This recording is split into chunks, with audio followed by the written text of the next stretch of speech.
And I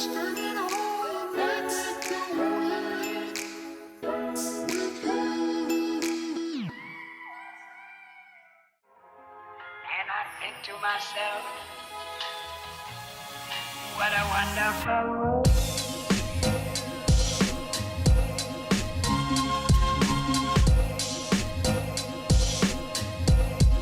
What a wonderful world.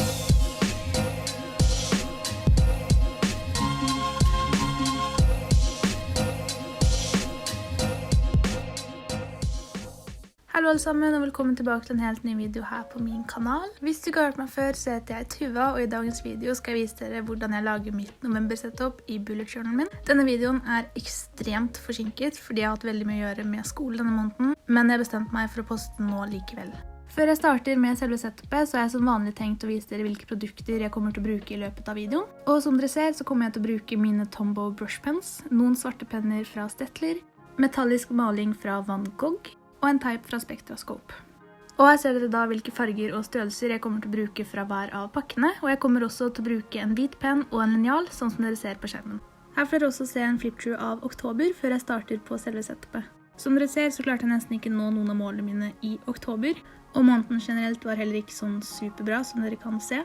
Hverken når det kommer til humøret mitt eller vanene mine. Som dere ser så var ikke måneden så bra når det kom til trening heller, fordi jeg bare hadde et 2-ukersprogram, som vil si at jeg hadde fri halve oktober. Og det er egentlig helt greit, men problemet er at jeg også tok meg fri i starten av november, så jeg har hatt nesten en måneds pause fra treninga.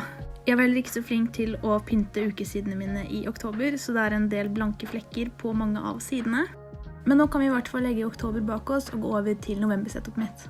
Det temaet jeg har valgt for november er fjær og drømmefangere, så derfor har jeg valgt at forsiden min skal være en stor drømmefanger som det står november inni. Det første jeg gjør er derfor å skrive november litt høyt oppe på siden, og siden november skal stå inne i drømmefangeren, så prøver jeg å få det til å se ut som at bokstavene er skrevet med tråd. Når jeg har gjort dette, så begynner jeg å tegne opp 2 store sirkler rundt november, før jeg tegner opp et slags trådmønster inni dem, og dette er da selve drømmefangeren.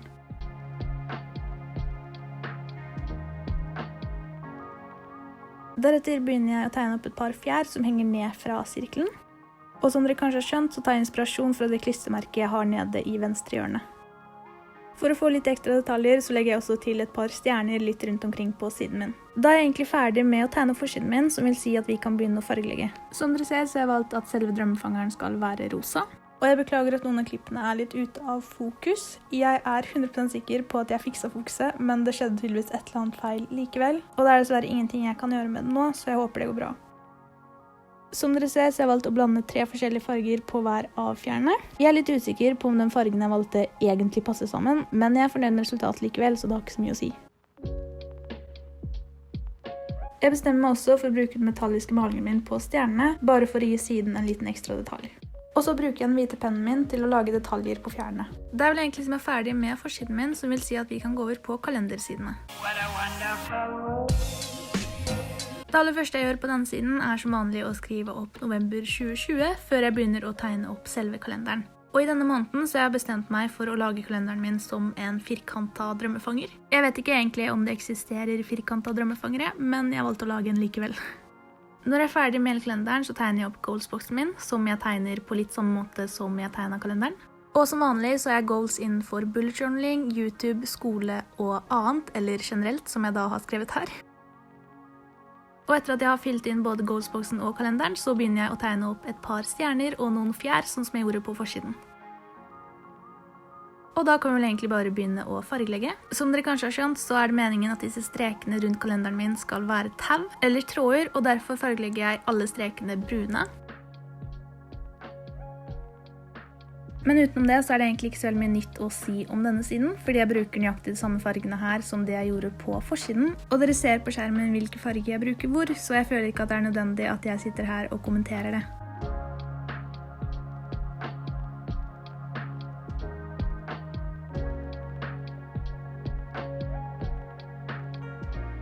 Når jeg har fargelagt hele siden, så vil jeg egentlig si meg ferdig med kalenderen, som vil si at vi kan gå over på mood-trackeren min.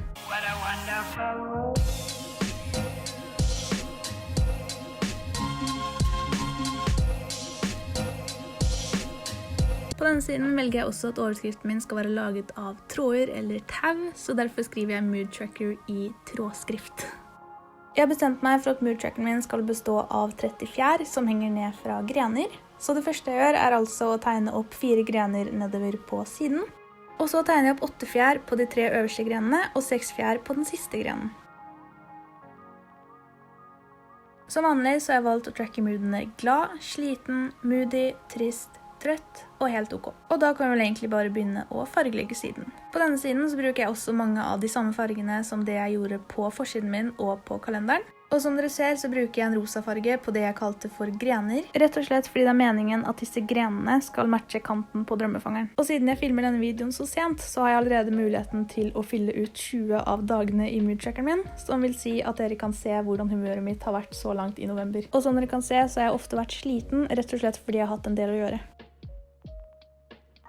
Men da vil jeg egentlig si meg ferdig med Mood Trackeren, som vil si at vi kan gå over på Habit Trackeren. What a wonderful world. Jeg velger å lage overskriften på denne siden på samme måte som jeg lagde overskriften på den forrige siden.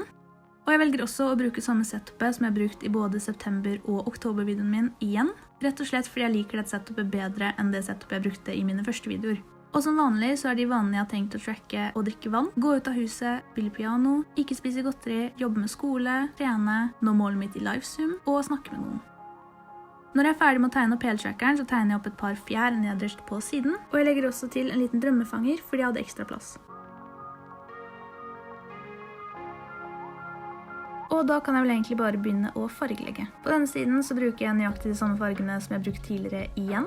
Og som jeg har sagt tidligere, så er det egentlig ikke vits at jeg forteller hvilken farge jeg bruker hvor, fordi dere kan se det på skjermen. Men bare for å gjøre det helt klart, så bruker jeg de samme fargene på fjærene som det jeg brukte på fjærene på forsiden og på kalenderen.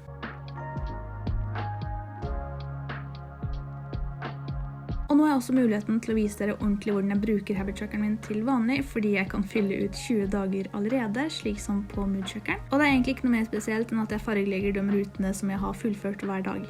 Og da vil jeg egentlig si meg ferdig med Habit Trackeren min, som vil si at vi kan gå over på spillelistesiden. What a wonderful world.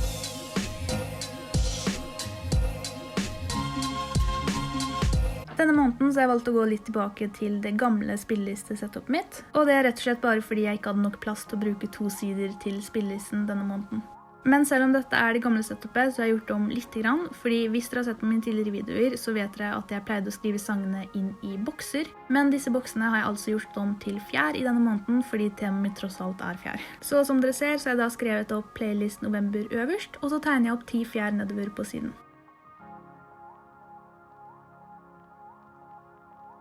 Og som vanlig så bruker jeg de samme fargene på fjærene som det jeg har gjort tidligere i videoen. Og jeg prøver å passe på at det ikke kommer 2 like fjær ved siden av hverandre, fordi jeg er en perfeksjonist når det kommer til sånne ting.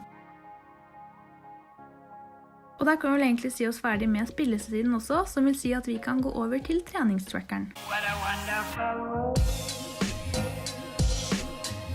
Jeg velger å lage dette setupet litt på samme måte som jeg lagde Mood Tracker og Habit Tracker setupet mitt, altså ved å prøve å få overskriften til å ligne på tau. Og selve trackeren lager jeg litt på samme måte som jeg lagde kalenderen min, altså ved å få det til å se ut som en slags firkantet drømmefanger. Og så legger jeg også til en fjær på siden sammen med noen stjerner, bare for å få litt detaljer. Jeg bruker som vanlig treningsprogrammet til Chloe Ting, og denne måneden har jeg valgt et 2-ukersprogram fordi jeg begynte med treninga litt sent. Jeg hadde ikke tid til å starte før 16. november, så derfor har jeg bare 2 uker igjen. Men jeg fyller egentlig bare inn denne planen på akkurat samme måte som det jeg har gjort i mine tidligere videoer.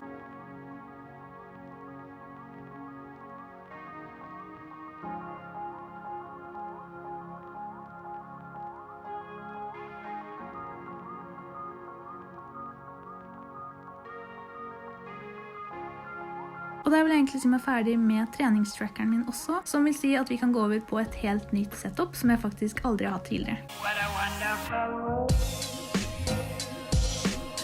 Dette nye setupet er altså en prøve/øveplan. Hvis dere følger meg på Instagram, så dere kanskje at jeg la ut et bilde av denne forrige måned. Men den siden lagde jeg i en annen bok, for jeg har aldri hatt denne siden som en del av mitt originale setup tidligere. Som dere ser så lager jeg dette setupet ved å tegne opp 2 bokser som jeg skriver ukedagene inn i. På prøveplanen skriver jeg bare mandag til fredag fordi jeg aldri har noen prøver eller vurderinger i helgene, mens på øveplanen skriver jeg alle ukedagene fordi jeg kan øve i helga også. Grunnen til at jeg lager denne siden er for å få litt bedre oversikt over når jeg har vurderinger i løpet av måneden, og også for å kunne planlegge litt bedre når jeg bør forberede meg til hvilken vurdering. Og da kan vi egentlig bare begynne å fargelegge. Jeg velger å gi de ulike fagene jeg har vurdering i ulik farge, sånn at det er enklere å skille mellom hvilket fag det er snakk om på øveplanen. Så altså om jeg velger å farge matte rosa på prøveplanen, så vet jeg at de dagene som er rosa på øveplanen skal brukes til å øve på matte. Da vil jeg egentlig si meg ferdig med prøveplanen også, og vi kan gå over på den aller siste siden, som er uke 1-siden min. What a wonderful world.